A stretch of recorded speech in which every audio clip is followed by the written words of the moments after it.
morning, it's day 21 of our readings for 2021, the first reading of the second half of Lent this year.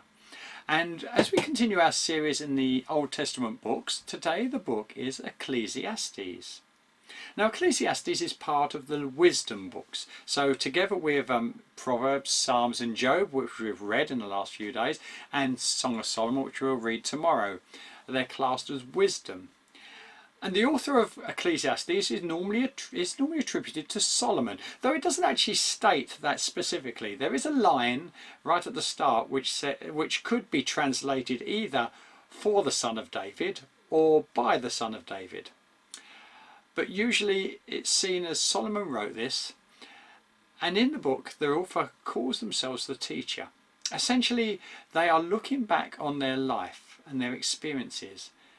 And their conclusions are that ultimately life is full of mysteries and often seems meaningless. It has lots of enigmas, and the greatest enigma of all is humanity. And many people have concluded reading this book that it's a bit negative and maybe a bit pessimistic. But others have found great comfort and encouragement from the book because it's asking the questions that they ask themselves. They look at their life and look at their circumstances. They look at the events of the world and try to make sense of it and struggle and conclude that they can't really see what is happening and why. And it does seem at times meaningless. Ultimately, at the end of the book, the author concludes, the best we can do is to fear God and obey his commands, and trust that God will bring everything to conclusion, that when he does that, he does it as part of his plan, and it will come together even if we can't understand it. It's all those bits of pieces, how they fit together. It seems meaningless to us, but it was all part of God's divine plan of salvation.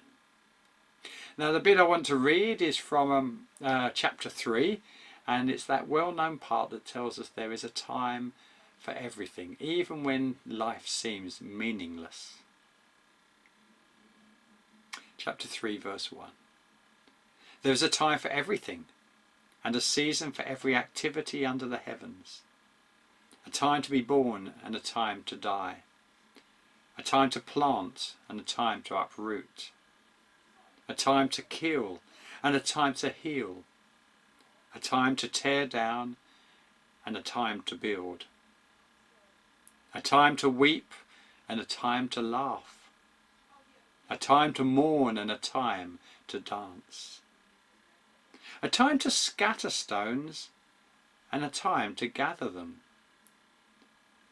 A time to embrace and a time to refrain from embracing. A time to search and a time to give up. A time to keep and a time to throw away. A time to tear and a time to mend. A time to be silent and a time to speak. A time to love and a time to hate. A time to walk for war and a time for peace. What do workers gain from their toil? I've seen the burden God has laid on the human race. He has made everything beautiful in its time. He has also set eternity in the human heart. Yet no one can fathom what God has done from beginning to end.